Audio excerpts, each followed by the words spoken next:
Hello everyone, मेरा नाम हितेश है। आप देख रहे हैं हिट्स एकेडमी। हिट्स एकेडमी में आपका बहुत बहुत स्वागत है। दोस्तों, मेरा यही कोशिश है कि नेक्स्ट 75 डेज़ तक आपको एक नया इंग्लिश ग्रामर का कॉन्सेप्ट हर दिन हम डिलीवर करें। अगर आप हमारे चैनल पे पहली बार आए हैं तो प्लीज़ सब्सक्राइब कर लीजिए, है ना। अगर आपको वीडियो अच्छा लगा हो, अगर अच्छा लगता हो तो आप निश्चित रूप से हमारे जो वीडियो को लाइक कीजिए ताकि और लोगों तक पहुँचें।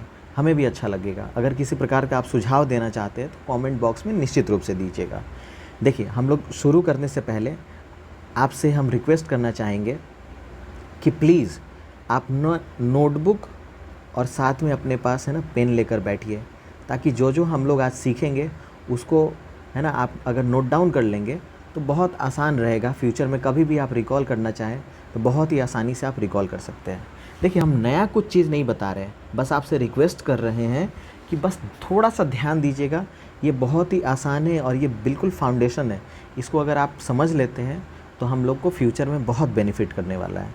ठीक है, तो आइए शुरू करते हैं। हम लोग दो पैटर्न को फॉलो करेंगे। पहला, हम लोग डेफिनेशन को पढ़ेंगे। दूसरा, हम लोग क्या करेंगे, उस डेफिनेशन को पढ़ के आसान भाषा में अपने हिसाब से उसको समझने का प्रयास करेंगे। ठीक है, तो आइए सबसे पहले पढ़ते हैं द सेंटेंसेस। देखिए, सेंटेंसेस क्या होता है, आप बचपन से पढ़ते आ रहे हैं, कुछ हम नया नहीं बता रहे। A sentence is an arrangement of a group of words that makes a complete and meaningful sense. देखिए क्या है, सबसे पहले क्या बोला, अ ग्रुप ऑफ वर्ड्स। तो आप यहाँ पे देखिए, ये सारे के सारे क्या हैं, ग्रुप ऑफ वर्ड्स। लेकिन अगर आप इसको पढ़ेंगे तो क्या लिखा हुआ है, the please shut door, the moves earth, the sun around. आप पढ़ते आपको कितना इरिटेशन हो रहा है, सही सही बताइए, हो रहा है या नहीं हो रहा है। लेकिन एक बात बताइए, ये ग्रुप ऑफ वर्ड्स तो है, क्या ये एक सेंटेंस है?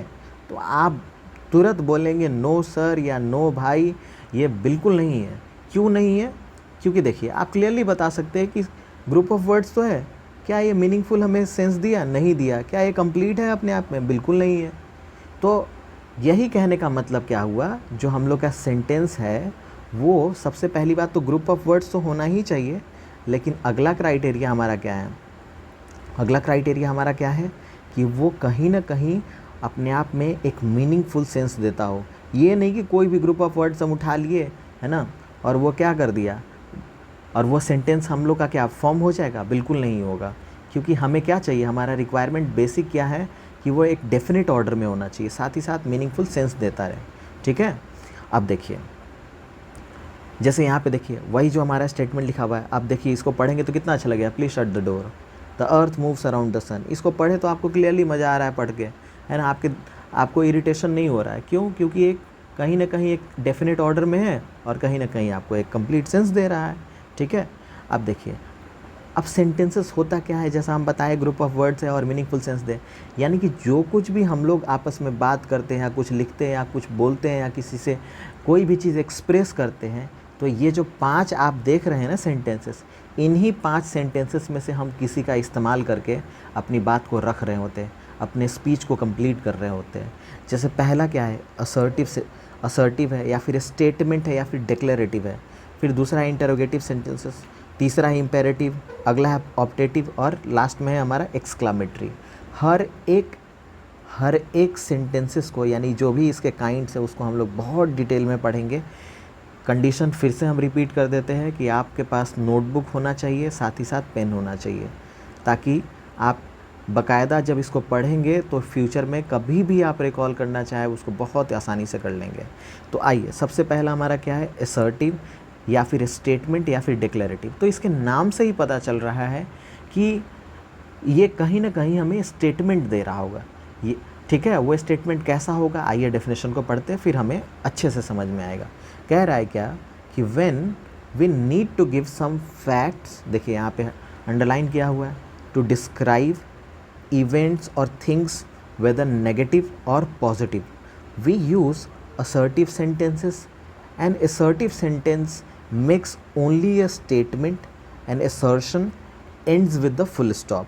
देखिए, इस पूरे कहानी का क्या मतलब हुआ कि कोई भी बात, कोई भी फैक्ट या कोई इवेंट या कोई भी आपका कोई भी घटना अगर उसको डिस्क्राइब करते हैं, यानी अपनी बात को अगर आप रख रहे हैं, अपनी बात को आप रख रहे हैं, चाहे वो फैक्चुअल फॉर्म में हो या फिर किसी चीज़ को डिस्क्राइब कर रहे हो, तो या तो आप पॉजिटिव सेंस में रख रहे होंगे या फिर नेगेटिव सेंस में रख रहे हो। नेगेटिव सेंस और पॉजिटिव सेंस का मतलब क्या हुआ कि देखिए, आप कोई बात कह रहे हैं, नेगेटिव से तो साफ साफ पता चल रहा है, बचपन से आप पढ़ते आए होंगे नॉट, जिसमें नॉट लगा है वो नेगेटिव स्टेटमेंट है, जिसमें क्या है अगर नॉट नहीं लगा है तो वो पॉजिटिव है। यानी अपने स्टेटमेंट को, फॉर एग्जांपल हम अपनी बात कोई रखना चाहते हैं तो वो किस तरीके से रख रहे हैं, क्या हम पॉजिटिव सेंस में रखें या नेगेटिव सेंस में रखें, बस वही जो स्टेटमेंट है, वही जो डिक्लेरेशन है, उसी को तो हम लोग असर्टिव सेंटेंसेस बोलते हैं। दूसरा कुछ थोड़ी होता है असर्टिव सेंटेंस, ठीक है। तो आइए पहले देखिए, असर्टिव सेंटेंसेस के दो भाई होते हैं, एक को बोलते हैं अफर्मेटिव, इसके नाम से ही पता चल रहा है, नहीं नाम से पता चल रहा होगा तो दूसरे को पढ़िए, क्या लिखा हुआ है, नेगेटिव और नो स्टेटमेंट। तो अगर ये नेगेटिव है तो निश्चित रूप से हमारा पॉजिटिव है, तो आप अफर्मेटिव बोल लीजिए या फिर पॉजिटिव स्टेटमेंट बोल लीजिए। ये दोनों भाई है किसका, असर्टिव का ही है ना। तो कोई भी स्टेटमेंट अगर किस में हो, पॉजिटिव, अगर उसमें नॉट नहीं लगा है दैट मीन्स वो अफर्मेटिव है, अगर नॉट लगा है वो नेगेटिव है। ये कुछ स्ट्रक्चर से पहले इसको आइए देख लेते हैं। अगर आप इसको नोट डाउन करना चाहें तो बिल्कुल कर लीजिए, क्योंकि ये बहुत इंपॉर्टेंट है, हमें बिल्कुल हेल्प करेगा हर एक स्टेटमेंट को, हर एक जो छोटे छोटे कॉन्सेप्ट है उसको टैकल करने में, ठीक है। आइए आप जैसे देखिए, ये अफर्मेटिव के कुछ एग्जांपल्स दिए हुए, जैसे कि Ram has done his MBBS from Kolkata, ये कहीं ना कहीं से एक स्टेटमेंट आपको बता रहा है, ठीक है। Shyam went to Delhi yesterday, ये कहीं ना कहीं स्टेटमेंट दे रहा है ना। She may win the prize, ये जो भी आप देख रहे हैं, ये जो कुछ भी आप देख रहे हैं, कहीं ना कहीं से हमें क्या दे रहा है, एक स्टेटमेंट दे रहा है कि ऐसा कुछ हुआ है या नहीं हुआ है।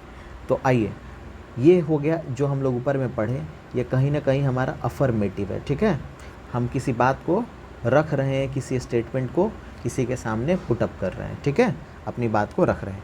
अब आता है नेगेटिव या फिर नो स्टेटमेंट। तो देखिए, अगर कोई बात अगर अफर्मेटिव में, दैट मीन्स अगर पॉजिटिव में, तो उसको नेगेटिव कैसे बनाएंगे। तो किसी स्टेटमेंट को नेगेटिव बनाने के लिए सबसे पहले या तो आप ऑक्सिलरी वर्ब, अगर ऑक्सिलरी वर्ब उठा के ला रहे तो साथ में आपको नॉट भी लेकर आना होगा, ठीक है। तो ऑक्सिलरी वर्ब प्लस नॉट से मिलके हम किसी स्टेटमेंट को नेगेटिव बना सकते हैं। जैसे एग्जांपल के लिए देख लीजिए क्या लिखा हुआ है, Abha has not been reading the newspaper. यहाँ पे क्लियरली लिखा हुआ है कि Abha has not been reading the newspaper. Sita is not living in Patna these days.